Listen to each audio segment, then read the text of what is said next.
Hello. हाँ जी बच्चों, आज हम सदाचार का ताबीज ये जो व्यंग्य लेख है इसको पढ़ेंगे। और कल हमने बात की थी कि सदाचार का ताबीज़ एक कथात्मक व्यंग्य रचना है। एक कहानी के माध्यम से लेखक ने अपनी बात को स्पष्ट किया है, अभिव्यक्त किया है और बताया है कि समाज में किस तरह से भ्रष्टाचार आज हर कदम पर, हर स्थान पर फैल चुका है और मनुष्य लोभवश भ्रष्टाचार के घोड़े पर सवार होकर अपना अच्छा बुरा, नैतिकता अनैतिकता, इन सब को वह भूल चुका है और जो नैतिक मूल्य हैं उनका लगातार पतन हो रहा है। इस व्यंग्य लेख के माध्यम से, इस कथात्मक रचना के माध्यम से लेखक ने इस बात को स्पष्ट किया है। बड़ा ही सरल सहज भाषा है लेखक की। देखिए, इसको हम पढ़ते हैं।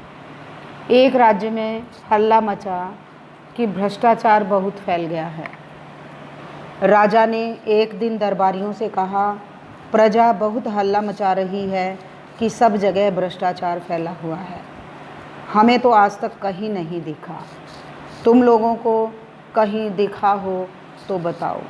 तो यहाँ कहने का भाव है कि जो उच्च वर्ग है या जो लोग पदासीन हैं उन्हें, या जो शासक हैं उन्हें यह भ्रष्टाचार कहीं दिखाई नहीं देता, जबकि प्रजा चिल्लाती है कि भ्रष्टाचार फैल गया है। दरबारियों ने कहा, जब हुजूर को नहीं दिखा तो हमें कैसे दिख सकता है। तो यहाँ जो दरबारी हैं वो चापलूस वृत्ति के हैं और जो राजा कहता है उसी की हाँ में हाँ वो लोग भी मिलाते हैं कि जब आपको नहीं दिख रहा तो हमें कैसे दिखाई देगा। राजा ने कहा, नहीं, ऐसा नहीं है। कभी कभी जो मुझे नहीं दिखता वह तुम्हें दिखता होगा, जैसे मुझे बुरे सपने कभी नहीं दिखते पर तुम्हें दिखते होंगे। राजा को बुरे सपने क्यों नहीं दिख रहे? क्योंकि वह राजा है और वह ना सपने में और ना हकीकत में यह मानने को तैयार कि उसकी प्रजा दुखी है, उसकी प्रजा परेशान है। दरबारियों ने कहा, जे दिखते हैं पर वह सपनों की बात है। राजा ने कहा, फिर भी तुम लोग सारे राज्य में ढूंढ कर देखो कि कहीं भ्रष्टाचार तो नहीं है। तो बच्चों, यहाँ पर संवादात्मक शैली है। दरबारियों ने कहा, फिर राजा ने कहा, तो ये संवाद हैं जो इसको नाटकीयता प्रदान करते हैं। फिर भी तुम लोग सारे राज्य में ढूंढ कर देखो कि कहीं भ्रष्टाचार तो नहीं है। और राजा ने दरबारियों को काम पर लगा दिया कि तुम भ्रष्टाचार को ढूंढो। और हम सबको पता है कि भ्रष्टाचार कोई व्यक्ति नहीं है कि जिसे ढूंढकर पकड़कर लाया जाए। क्योंकि भ्रष्टाचार तो किया जाता है।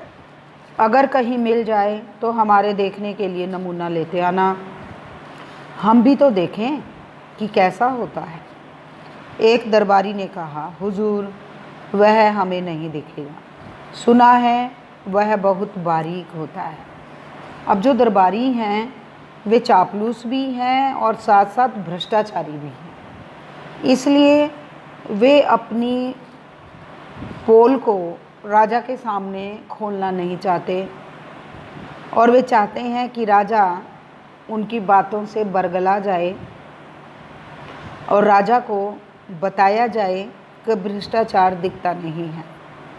हमारी आंखें आपकी विराटता देखने की इतनी आदीती हो गई हैं कि हमें बारीक चीज़ नहीं दिखती। और ये सरासर राजा की चापलूसी कर रहा है। दरबारी क्यों कर रहा है चापलूसी?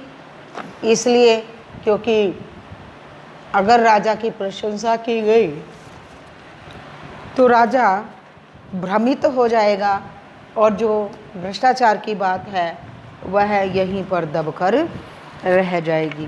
इसलिए वो कहता है कि हे राजन, आप इतना विराट हैं, आपका चरित्र इतना विराटत्व को लिए हुए है कि हमें ये बारीक चीज़ें दिखती ही नहीं। क्यों? क्योंकि हमें तो आपकी विराटता देखने की आदत पड़ गई है। ये केवल चापलूसी है दरबारियों की, और बड़ा ही अच्छी तरीके से लेखक ने इस चापलूसी को अभिव्यक्त किया है, और जो चारों ओर व्याप्त भ्रष्टाचार है उस पर व्यंग्य और कटाक्ष भी किया है।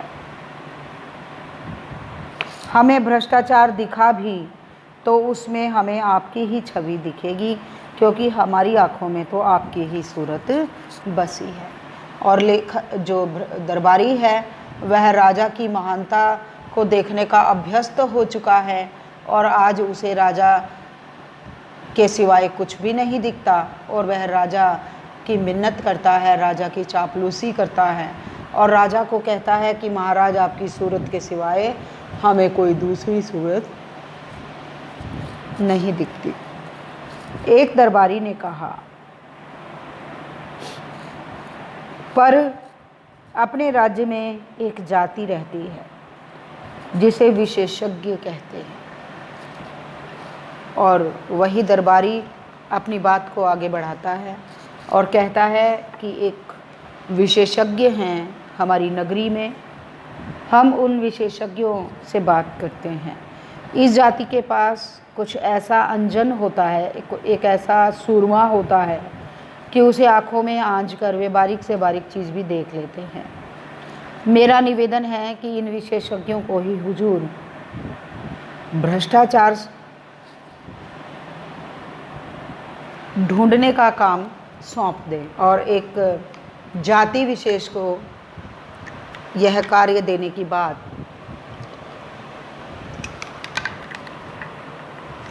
दरबारी के द्वारा कही गई। राजा ने विशेषज्ञ जाति के 5 आदमी बुलाए और कहा, सुना है हमारे राज्य में भ्रष्टाचार है, पर वह कहाँ है यह पता नहीं चलता।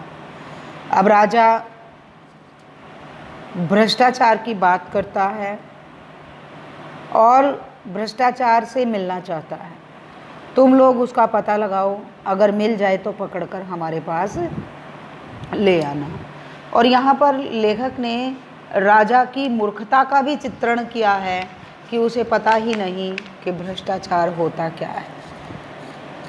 अगर बहुत हो तो नमूने के लिए थोड़ा सा ले आना, कि अगर भ्रष्टाचार ज़्यादा तादाद में हो तो थोड़ा कम ले आना, लेकिन लाना जरूर। विशेषज्ञों ने उसी दिन से छानबीन शुरू कर दी।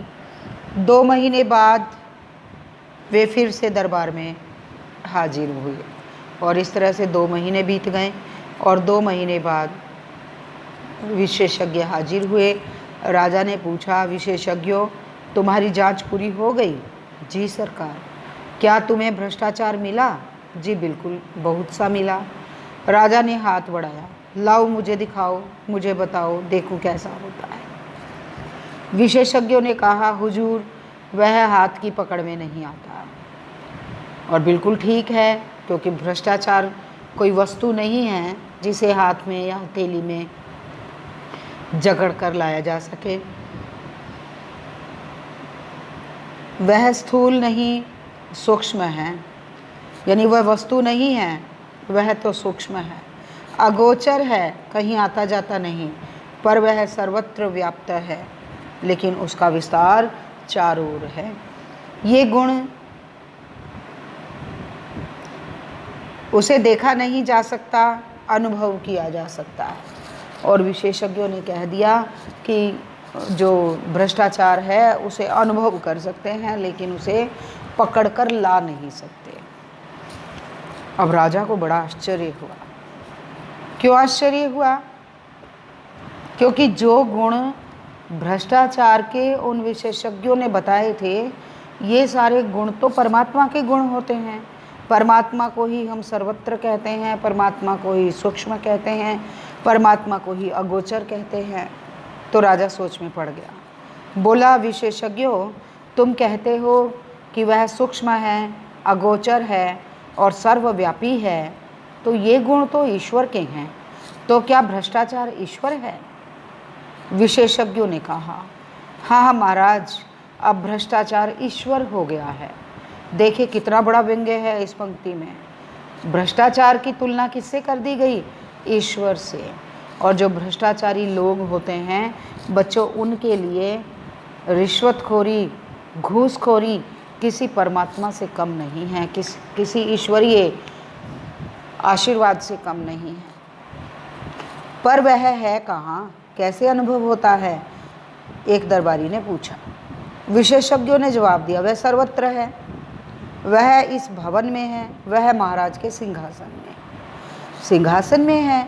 कहकर राजा साहब उछलकर दूर खड़े हो गए। और जैसे ही विशेषज्ञ ने कहा कि भ्रष्टाचार तो राजा आपके आसन में भी है, जिस आसन पर आप विराजमान हैं।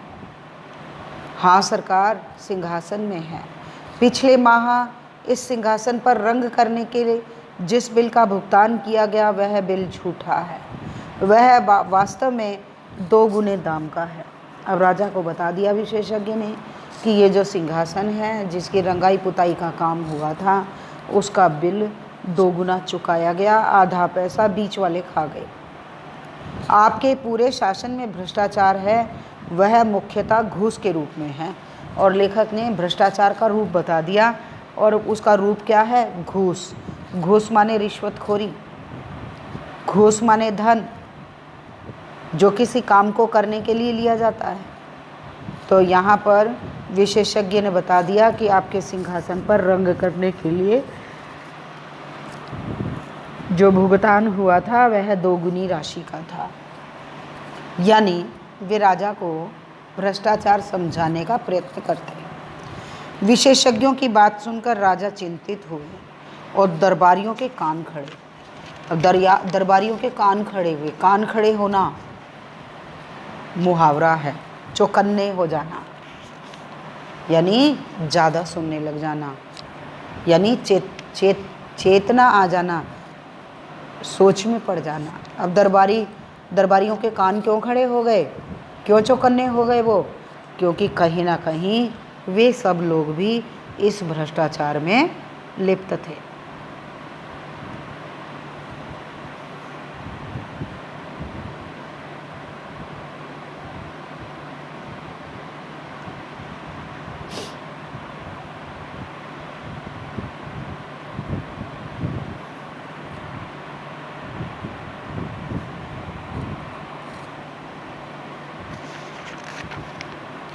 विशेषज्ञों की बात सुनकर राजा चिंतित हुए और दरबारियों के कान खड़े हुए। ये कुछ छूट गया शायद यहाँ पर। अच्छा, तुम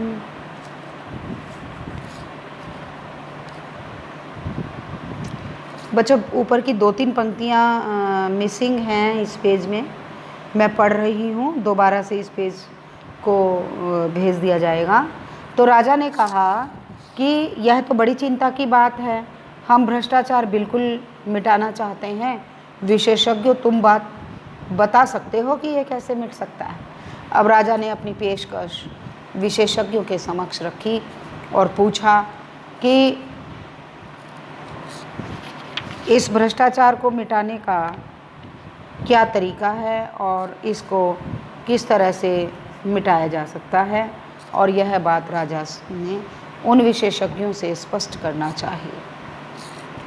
विशेषज्ञों ने कहा, हाँ महाराज, हमने उसकी भी योजना तैयार की है। भ्रष्टाचार मिटाने के लिए महाराज को व्यवस्था में बहुत परिवर्तन करने होंगे, यानी आमूलचूल परिवर्तन करने होंगे यदि हम भ्रष्टाचार को मिटाना चाहते हैं। तो कोई भी सरकार, कोई भी शासन, कोई भी राजा, कोई भी राष्ट्रपति, कोई भी प्रधानमंत्री, कोई भी देश का आसीन व्यक्ति यदि भ्रष्टाचार को मिटाना चाहता है तो उसे अपने राज्य में पूरी व्यवस्था करनी होगी और एक सिरे से, जड़ से इस काम को दोबारा क्रियान्वित करना होगा, तभी हम भ्रष्टाचार को मिटा सकते हैं। एक तो भ्रष्टाचार के मौके मिटाने होंगे। मौके मिटाने होंगे यानी किसी को मौका मिले, किसी को अवसर मिले। अवसर क्या है? जो ठेकेदारी व्यवस्था है, जो अधिकारियों के अधीन ठेकेदार हैं, उन सब की व्यवस्था को परिवर्तित करना होगा। एक तो भ्रष्टाचार के मौके मिटाने होंगे, जैसे ठेका है तो ठेकेदार है, और ठेकेदार है तो अधिकारियों की घूस है। पहले ठेके दिए जाते थे तो अपने ही आदमियों को ठेकेदारी में नियुक्त किया जाता था मंत्रियों के द्वारा, और उन्हीं को टेंडर दे दिए जाते थे, ठेके दे दिए जाते थे। धीरे धीरे ऑनलाइन टेंडर निकलने लगे हैं, ऑनलाइन अप्लाई होने लगे हैं, परंतु घूस आज भी कम नहीं हुई। और ठेकेदार हैं तो अधिकारी हैं, और अधिकारियों को चाहिए घूस। ठेका मिट जाए तो उसकी घूस मिट जाए। इसी तरह और भी बहुत सी चीज़ हैं। किन कारणों से आदमी घूस लेता है, यह भी विचारणीय है। और विशेषज्ञ कहते हैं कि हमें यह भी विचार करना होगा कि जो घूस ली जाती है जनता के द्वारा, अधिकारियों के द्वारा, वह क्यों ली जाती है, इस बात पर भी हमें ध्यान देना होगा। तो दो चीज़ें बच्चों यहाँ सामने आई। एक, व्यवस्था में परिवर्तन के द्वारा ही भ्रष्टाचार को मिटाया जा सकता है, और दूसरा, जो ट्रांसपेरेंसी है, जो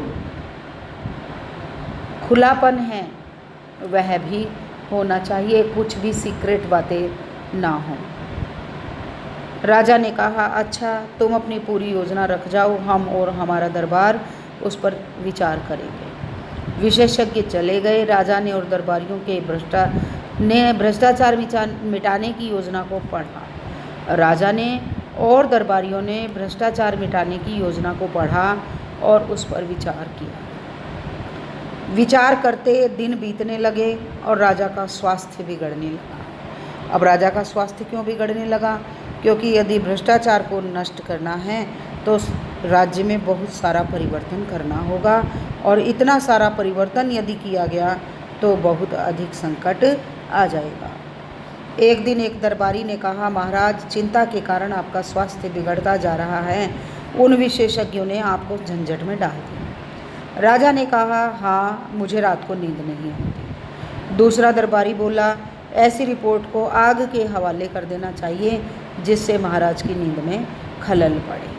अब वह जो दरबारी है, दूसरा दरबारी, वह चापलूस भी है और भ्रष्टाचारी भी है, और वह नहीं चाहता कि इस सारी व्यवस्था को परिवर्तित किया जाए, इसलिए वह चापलूसी करता है और कहता है इस रिपोर्ट को ही जला देना चाहिए। राजा ने कहा, पर करें क्या? तुम लोगों ने भी भ्रष्टाचार मिटाने की योजना का अध्ययन किया, तुम्हारा क्या मत है? क्या उसे काम में लाना चाहिए? तो दरबारी बोले, महाराज, यह योजना क्या है? एक मुसीबत है। क्यों है मुसीबत?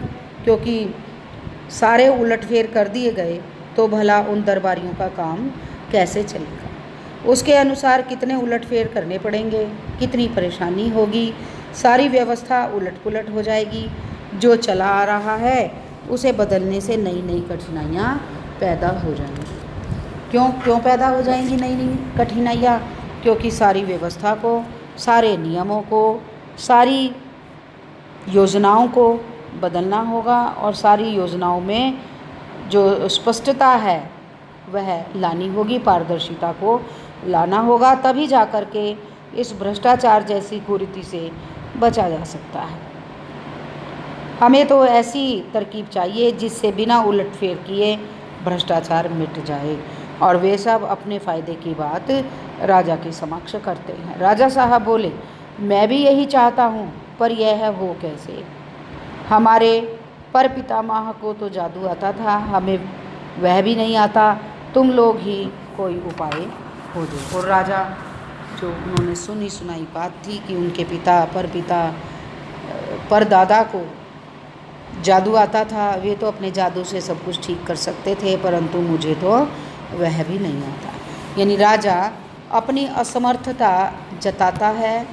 भ्रष्टाचार को दूर करने के लिए क्या अपनाया जाए, इस बात को लेकर। तो एक दिन दरबारियों ने राजा के सामने एक साधु पेश किया।